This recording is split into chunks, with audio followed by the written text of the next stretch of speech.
It's so curious that the emphasis of the Western tradition in religion is primarily upon right belief. Do you believe in the right dogmas and the right doctrines? And only secondarily upon right action. Because what you believe is, in Christianity at any rate, far more important than what you do. Because one is saved through faith, not by works. And early in its history, the Christian church rejected the movement in the church which had been known as Gnosticism, from the Greek Gnosis, which means knowledge. And in a way, there were some sound reasons for doing so. Because the Gnostics were what I would call anti-materialists. They divided human beings into three classes that were called, respectively, pneumatic, psychic, and hylic. The last one being H-Y-L-I-C, from the Greek hyli, or they would call it now ile, meaning wood. So the people were spiritual, psychological, and wooden. And that is to say, the wooden people were those most absorbed in materiality and most closely identified with their bodies. And Orthodox Christianity rejected this sort of distinction because of the perfectly correct idea that material existence is not inconsistent with spirituality. This is something which most Christians have forgotten. But they do believe as the central principle of Christianity in what's called the incarnation. That in the Jesus of Nazareth, Almighty God did in fact become material, become human. And by this process initiated a transformation of the cosmos. In the words of St. Athanasius, God became man that man might become God. And you don't hear that from the pulpit very often. The Christian church therefore emphasized pistis, or faith, as against gnosis, or knowledge. Because they said you can never know God. God could never become an object of knowledge. And in this funny roundabout way, the Christian theologians were saying exactly the same thing as the Hindus. Only the Hindus do call this knowledge of God through faith, they call it jnana, which is the same as the Greek word gnosis. But just to give you a little sidelight on how words get mixed up in their meanings, we now have a class of person called an agnostic. And an agnostic generally means a person who doesn't commit himself to any beliefs about the ultimate nature of things. He just says he doesn't know.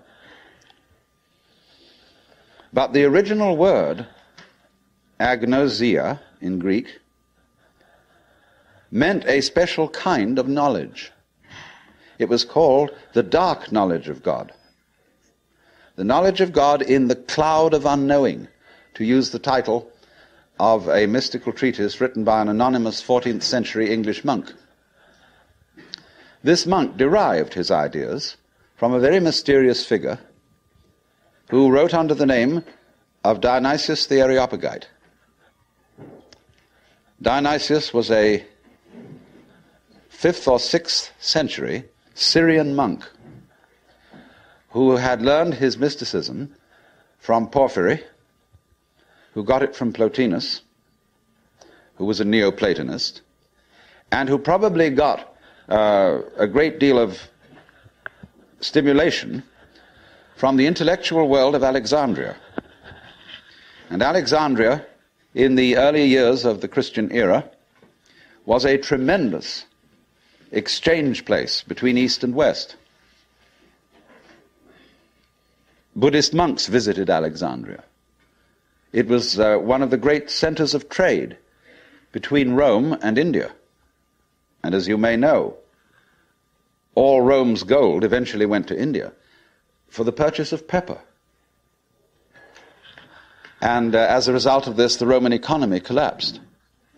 They bought too much luxury from India. India, in exchange, got Roman architecture. And you'll see a lot of Roman architecture in Indian temples. But Alexandria was the great center for the Gnostics and for Christian theology. And some of the greatest theologians, Clement, Origen, Athanasius, St. Cyril, all worked out of Alexandria.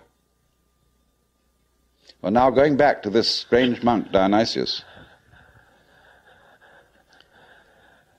it was he who first put around the idea in Christian circles that there was such a thing as the knowledge of God by faith, by agnosia, really, by unknowing. And he, in a book which he wrote, a very short book called the Theologia Mystica, he wrote a treatise on the higher knowledge of God, which might be quoted directly from the Upanishads in certain parts of it. The last section of it reads like the Mandukya Upanishad, because it's a series of negations. It says what God is not. And he goes very far, because he says that God is not one. He says our idea of unity falls far short of what God is. So does our idea of Trinity. So does our idea of spirit, our idea of mind, of justice, of love. All these things are not really God. And he says in another place, if anybody, having seen God, understood what he had seen, what he would have seen would not have been God, but some creature of God, less than God, some sort of angel or something like that. It's perfectly amazing to consider the influence that this man had. For writing under the name of Dionysius the Areopagite, he became identified, you see, with St. Paul's first convert in Athens. And legend has it that he was the first bishop of Athens and was martyred in Gaul, where he's known as St. Denis. But St. Thomas Aquinas looked upon the writings of Dionysius the Areopagite as having the highest authority. And you could, if all the texts of Dionysius's work had been lost, you could restore most of it from quotations in St. Thomas. He wrote really two very important books. One was the one I said, the Theologia Mystica. The other was called the Divine Names. And these two books presented the two phases of his theology. The book called The Divine Names was a discussion on the nature of God in terms of what God is like, by analogy. And this kind of knowledge of God he called kataphatic, from the Greek pheme, to speak or say, kata, meaning to say according to, that is to say, to speak by analogy. Where he used, though, entirely negative language about God, this sort of discourse was called apophatic. And the word apo meaning away from, to talk away from. Just as a sculptor, when he makes an image, reveals the image by removing stone. And so Dionysius explained that one attains the knowledge of God by discarding concepts, which is exactly what the Hindus mean when they say, of God one can only say, neti, neti, not this, not this. Not any conception. Thus, in Hindu philosophy, the highest state of consciousness in samadhi is called nirvikalpa samadhi, which means literally non-conceptual. Vikalpa means a concept. Nir is a negation. So the non-conceptual knowledge. Now, people have greatly misunderstood this.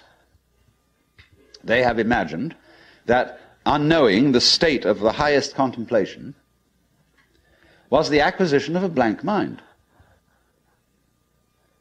from which you first discarded thought, you went on to discard perception, you went on to discard any kind of sensory content in awareness, until you were, so far as anyone could say, aware of nothing. And they supposed that this kind of catatonic state was mystical consciousness. This is often believed in India.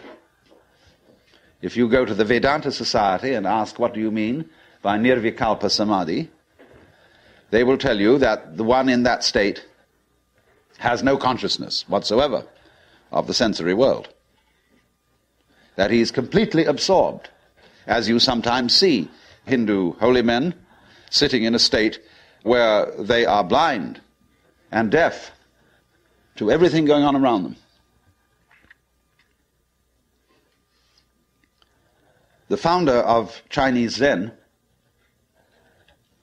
known as Huineng, described people like that as no better than pieces of rock and lumps of wood. He said it's a very serious mistake indeed to confuse sunyata, the Sanskrit word for the great void, which is both the ultimate reality and the consciousness thereof.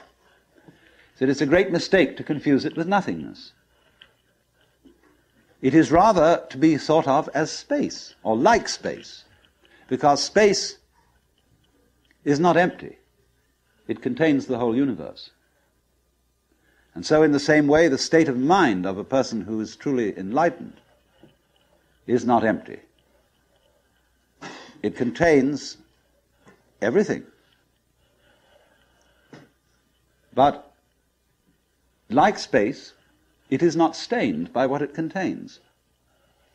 And it's often said in Zen imagery, you can't hammer a nail into space. You can't spit on the sky and soil it. If you try, the spit will just return and hit your own face. So they go on to say the consciousness in all of us, your basic mind is like space. It is completely pure. But of course, by purity, they don't mean unsexual, which is, of course, what purity generally means in the Western world. Blessed are the pure in heart, for they shall see God. A person who's pure in heart is generally understood as one who never has any naughty thoughts. You know what naughty means? It means vain, negative, empty. A naughty person, therefore, is one who doesn't amount to anything, who's just nothing. That's the real meaning. But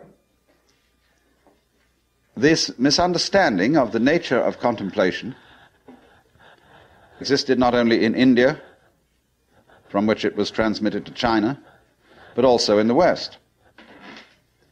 You read many treatises on Western mysticism, and there's still the feeling that getting into a deep, deep trance, sometimes called rapture, again, the word rapture has undergone some transformations. We talk about rapture as people being beside themselves with pleasure. But to be rapt means to be taken away from the body. So also ecstasy, we now interpret as meaning in a state of high pleasure. But it means to be outside yourself, to stand outside yourself. Your soul has left you, it is with God. As Arabs say of all crazy people, be kind to them. They're not here, their soul is with God. But actually, if it can be true, as Buddhists say, that nirvana and samsara are one, and if it can be true, as Christians say, that the spirit can be made flesh, the word can be made flesh, then obviously the highest form of man is not sitting in a trance like a lump on a log, with a perfectly blank mind. Because if that were the highest state of consciousness, it would be an exclusive state of mind, a state of mind that shuts out life. And in that sense, it could not qualify for being what the Hindus call non-dualistic. They always speak of the highest reality as being not one, because one excludes many. Not nothing, because nothing excludes something. Not being, because being excludes non-being, and vice versa. And so they use this word non-dual to mean that which doesn't exclude anything, which, as it were, has no outside. As we say, space has no outside. You can only have outsides inside space. You can't have any outsides outside space. There is no outside space, even though space may be curved and finite.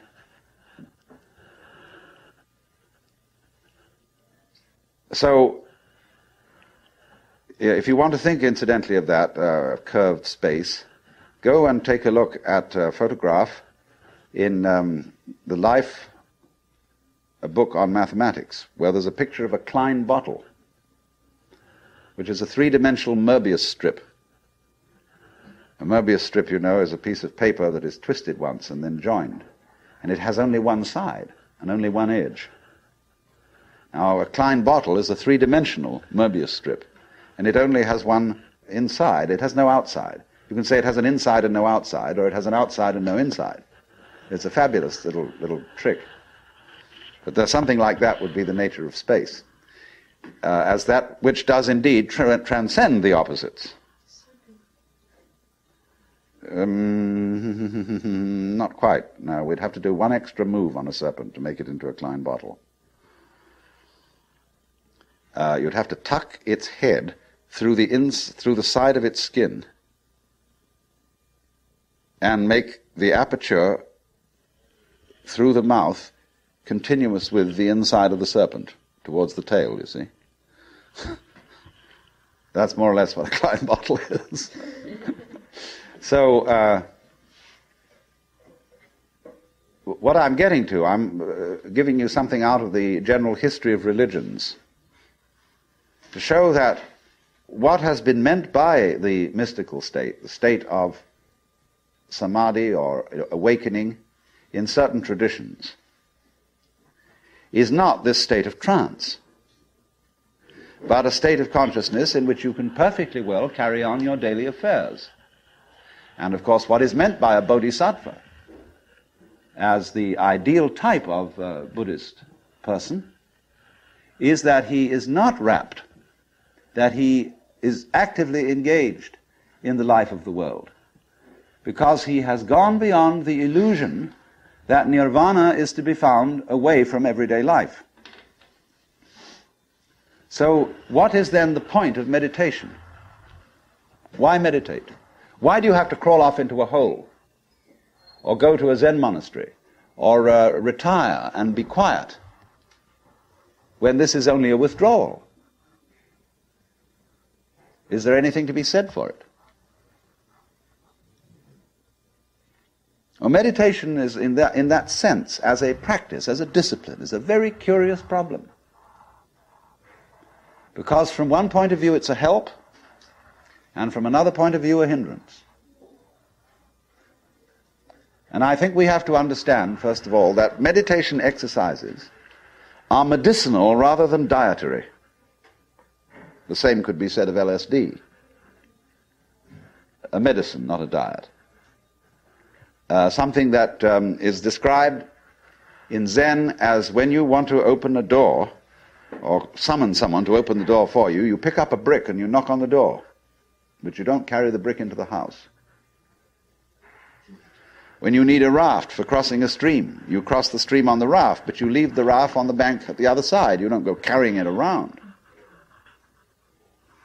But a lot of people, when they get into meditation, or they get into religion, or into any kind of exploration of this sort, turn the door into a revolving door and keep on going round and round and round and never get through. They say, what a gas it is to be in this revolving door. So I think a good definition of a parasite is a person who goes through a revolving door on someone else's push.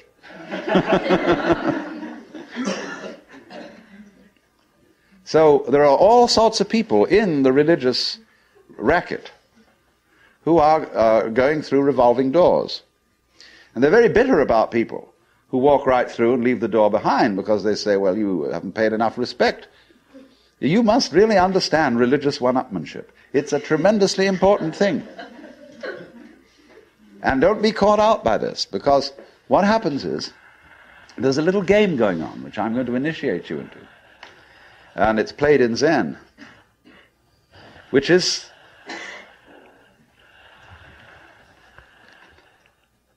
it works like this.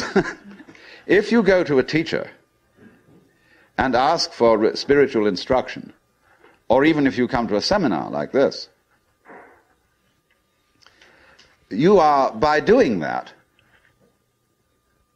confusing yourself.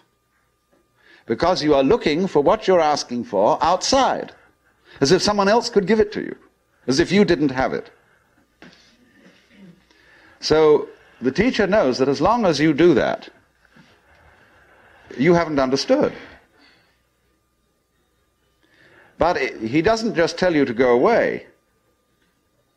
Or we may sometimes just say, go away, I'm too busy. And in any case, I can't tell you anything. Well, people won't take that for an answer. They won't take no for an answer.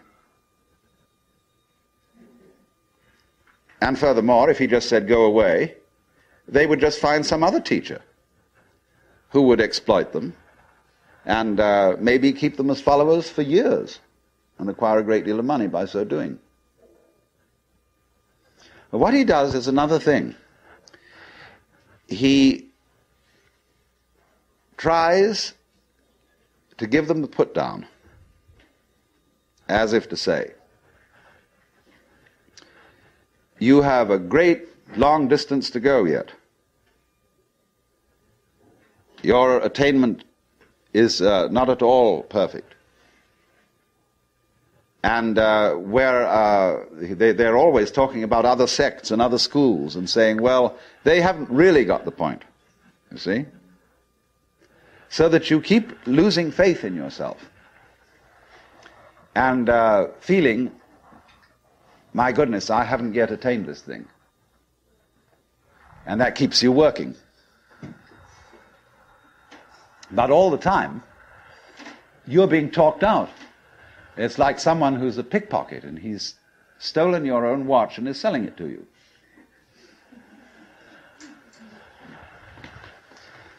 But just so long as you can be talked out of yourself, you deserve to be. I have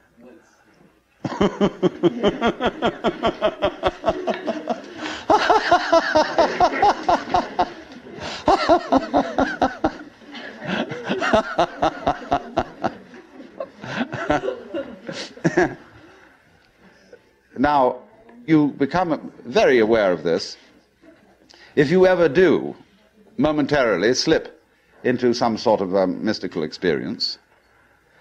You become aware of this tremendous gamesmanship going on. And you see it as sort of continuous with all sorts of cosmic games that are going on, of creatures eating other creatures up, and the creatures that get eaten, of course, transform themselves into the creatures that eat them, and then in turn eat other creatures. And you see the whole hide-and-seek game going on, and then you realize very clearly that the state of development that you are in now is no better and no worse than anybody else's state. Because it's like space again. Which planet is in, or which star is in the best position? Well, it's all equal. They're all in the middle. Any one can be considered as the center one. Any point on a sphere is the center of the surface of the sphere. So, in the same way, everybody, in all his behavior, whatever he's doing, whether we call him from a certain point of view sick, or whether we call him healthy, whether we call him good or bad, neurotic, normal, psychotic, sane, all the manifestations are just like the leaves on the trees. And in each being in a unique way is, as Christians would say, manifesting the will of God. So, there really, from that point of view, you see, there is nothing to do to attain Buddhahood. Nothing at all. But you see, that's very difficult to understand, because a lot of people, when they hear that there's nothing to do, try to do nothing. And you can't. Because you are karma, and karma means action. You can't do nothing. But the thing you're looking for, or think you're looking for,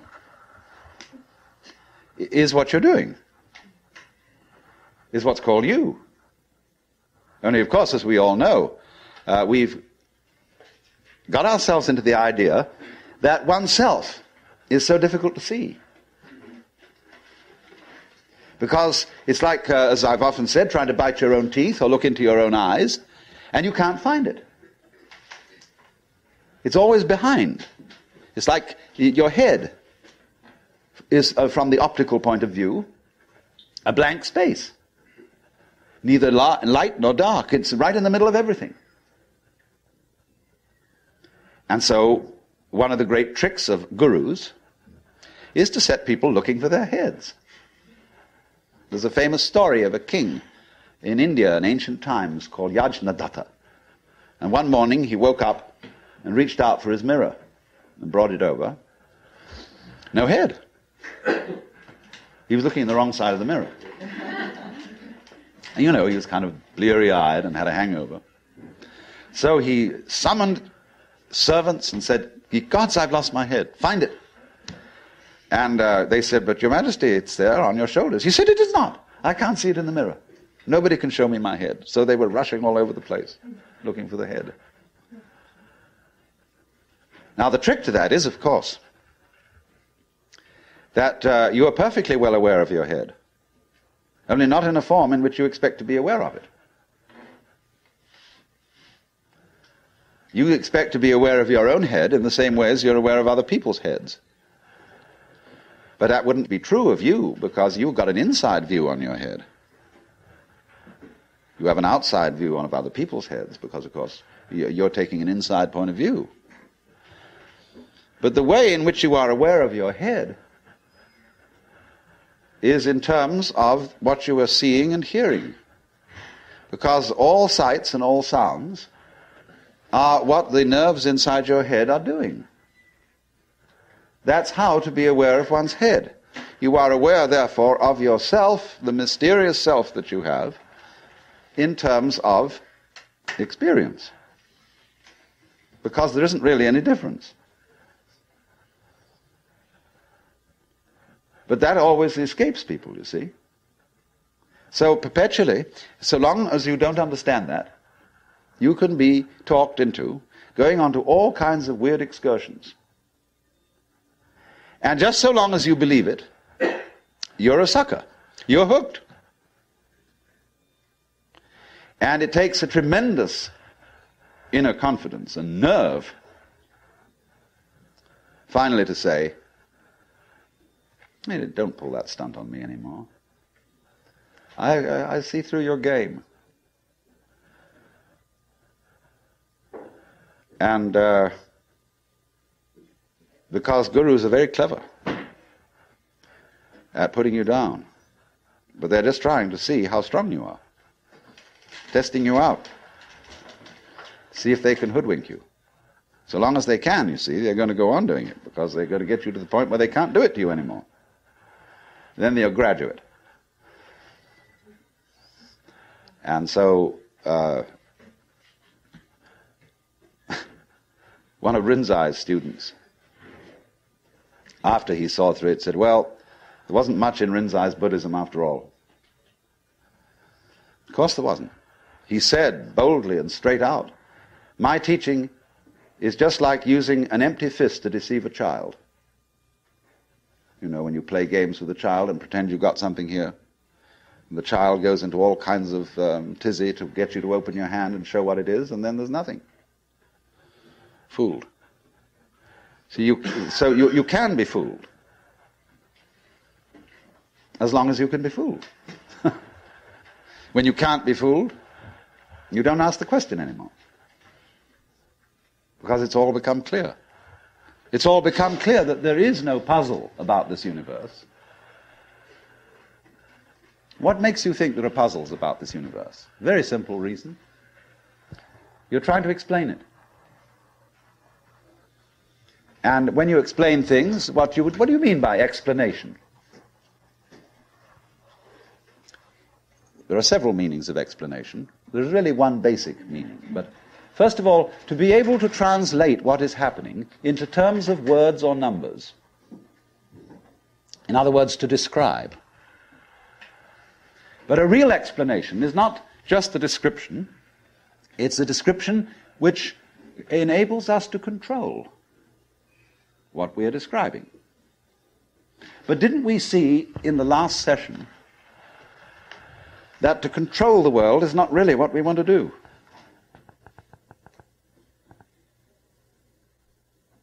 So that if all explanations have as their function enabling us to control things, then maybe an explanation isn't what we wanted.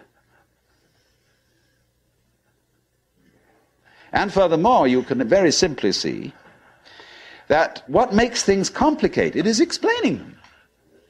When somebody explains to you how a flower works, and he's a great botanist, and analyzes all the innards of a flower, and shows the channels, the fibers, the processes of reproduction, and so on that go on in it, everybody stands fascinated.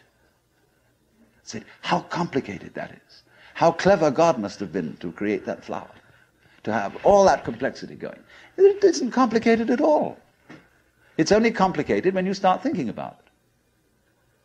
Because the vehicle of words is a very clumsy one.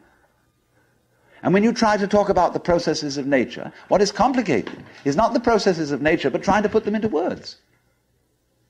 That's as complicated as trying to drink up the ocean with a fork.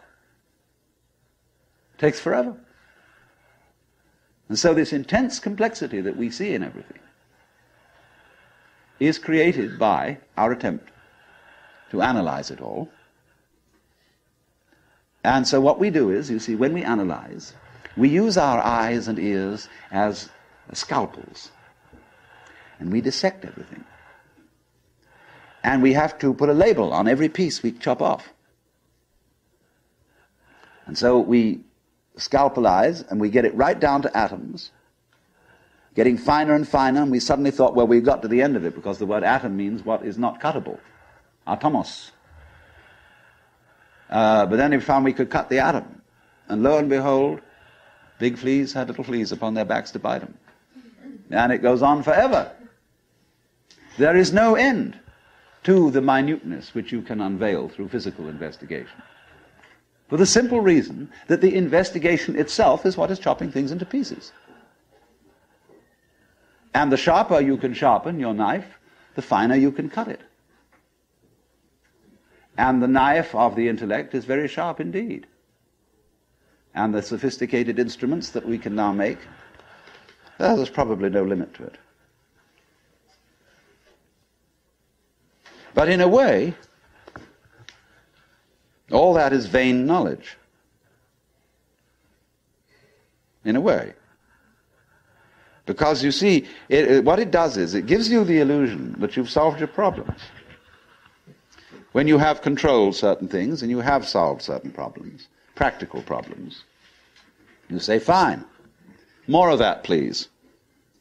Let's go on solving problems. And then you do.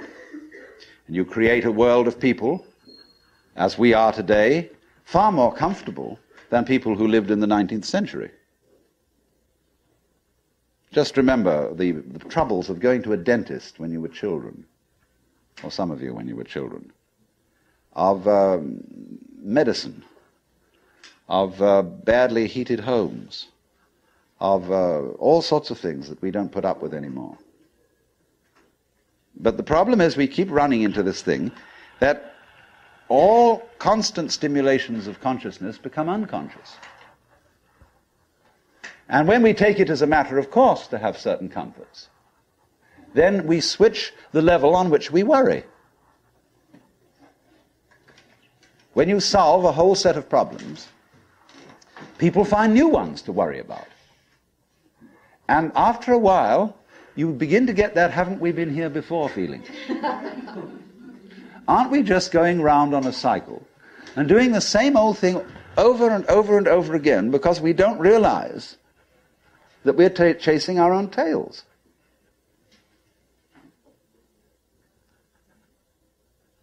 By an eternally recurrent process of not knowing who you are.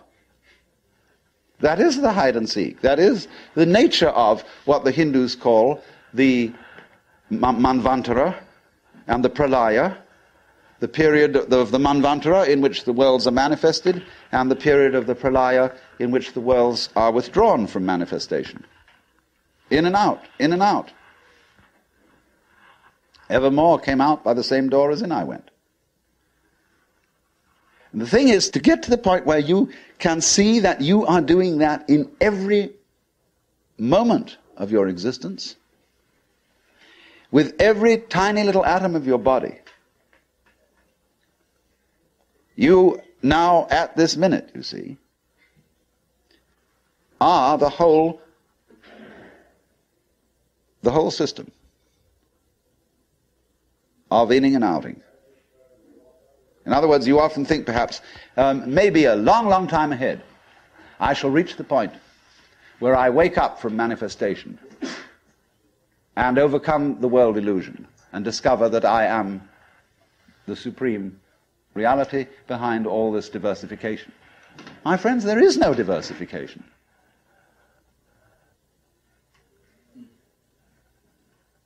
In other words, what you call diversification is your game. In the same way as you chop the thing and then you say it is made of pieces. Because you forget that you cut it. And so when you see the world as complicated and that there are life problems and that you might one day succeed. See, hundreds and hundreds of people are running like mad after something that they call that is success, and they have no idea what it is. So in exactly the same way, the guru is keeping you running and running after spiritual attainment. You don't know what you want. See, where Krishnamurti is so clever. Because he says, if you ask me for enlightenment, how can you ask me for enlightenment? If you don't know what it is, how do you know you want it? Is that any concept you have of it will be simply a way of trying to perpetuate the situation you're already in. If you think you know what you're going out for, all you're doing is you're seeking the past, what you already know, what you've already experienced. Therefore, that's not it, is it? Because you say you're looking for something quite new. But what do you mean new? What's your conception of something new? Well, you figure I can only think about it in terms of something old, something I once had. So he doesn't say anything. He doesn't indicate anything positively. Everybody says, why are you so negative? Why don't you give us something to hang on to? Well, the simple answer is it would be spurious. You don't need anything to hang on to. You're it. You don't need a religion. But then you say, well, what is all this religious stuff about then? Why don't we just forget it? You can try. By all means. Just go away. Don't go to gurus. Don't go to church. Don't enter philosophical discussions. Forget it. But then you'll realize that by having consented to forget it, you're still seeking. What a trap. What can you do? You see? If you stay here and listen to me or to anyone else who comes around here, you're fooling yourself. But if you go away, you're fooling yourself too. Because you still think that's going to improve your situation. It won't. And therefore, when you discover that it doesn't, you'll think, well, maybe it was a mistake to go away, and you come back to the guru. And he looks at you and says, you are very undisciplined, very inferior student. And you need to apply yourself. Well, as I explained what he's doing. But it comes down in a way to a sort of contest with the guru. You see? Will you call his bluff? And you're afraid to. Because you might discover that if you do call his bluff, he's no better than you are. Well, that's what you're supposed to find out. But without being cynical about it. He's as divine as you are. But you've got to call the bluff. There's going to be a showdown. And it's a double bind. The whole situation's a double bind. Because it doesn't do any good to stay here, and it doesn't do you any good to go away. Either to do something about it or to do nothing about it. Now then, there's something else. When you understand that, and when you realize that there's nothing to realize, because it's all here, then what are you going to do? Well, of course, this is the sense of the Zen poem. Supernatural activity and marvelous power, drawing water, carrying fuel. You know? Do whatever one does as a human being. But there's a little element of Philistinism in that. It's like when a child is pestering father or mother with all sorts of questions. They finally get down to the deepest metaphysical problems. They say, oh, shut up and eat your donut. And I wouldn't say that, you see, at this point.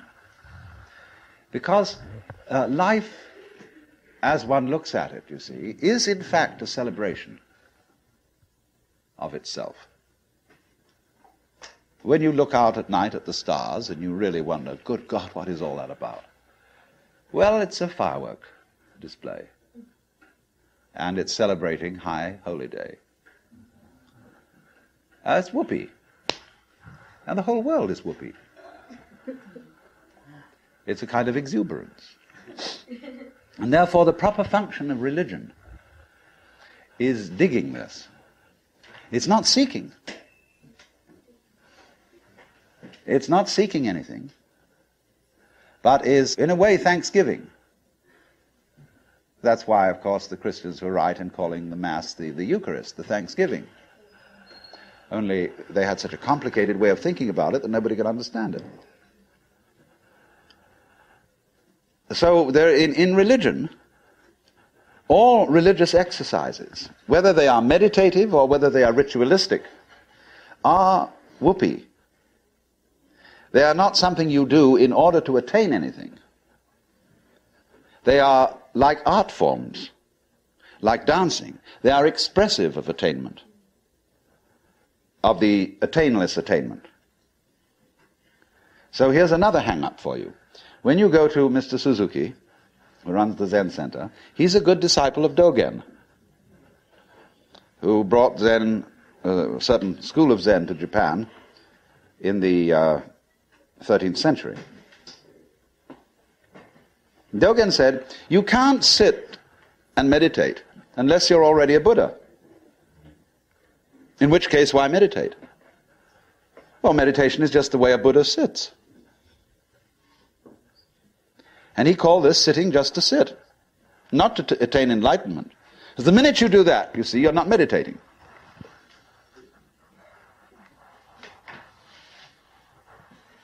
So you only become a good meditator if you're not looking for anything.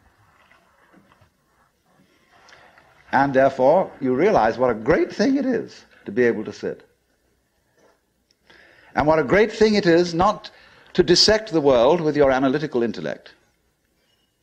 To be able to look out at the water or the trees or at the floor and the light on it in front of you without calling it light or floor or trees or thinking that it has parts or thinking that it's complicated.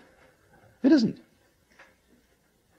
So when you can sit without thinking, not with an empty mind, mind you, I'm going back to that point, not with an empty mind, but just a non-analytic mind, a non-probing mind, where you're not creating problems all the time by trying to control it, by trying to control your mind, by trying to control your experience, what you see and hear.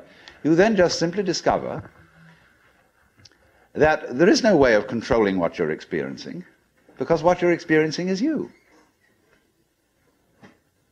And to try and really fundamentally control that is just going around in a circle. So if I were to say to you now, what you have to learn is to let it happen, that's wrong too. There's no one to let it happen. If I say to you, accept your experience, be calm and open to things, that again perpetuates the illusion that you're something different from it. And so we go round and round. But if there are some people who want to get together, and like we would get together to play poker, or to have a walk, go fishing, or sail a boat, if there are some people who want to get together to meditate, and to have rituals, and to chant, great. It's an art form. And you can only use it and make it a good art form if you're not using it to get something. And this is what really is the bane of temples all over the world. You go into Buddhist temples where they theoretically don't believe in any God. But there are the people praying. And they're all doing it in order that we get a male child next time around, or that the horse recover from a disease, or that mama gets cured of the dropsy. And all these petitions are going on and on and on. People always coming to the temple to ask for something. Lowbrow people for lowbrow things, highbrow people for highbrow things. And there all the vendors sit outside and sell souvenirs and magic and charms, and all the people go in and do this. And all these serious priests sitting there, really having to keep up face and say, yes, we can provide these services. On the other hand, if you go in to one of these temples, along with all the faithful followers, and have a ball, buy a bead, buy a candle, buy a this, buy that, buy some incense, go in and dig this great thing going on, salute the Buddhas or the altars or the crucifixes or what you will, but don't take it seriously. And this is one of the great important transformations of today in our consciousness, is that a great many people are finding out that religion is not supposed to be taken seriously. This is a shocking thing to many people. There used to be an old saying that a religion is dead when the priests laugh across the altars. That's true in one sense. When the priests know that they've got a racket going, and they don't believe one word of it, and they're laughing across the altar because of all these suckers around doing it, then it's true. The religion is dead.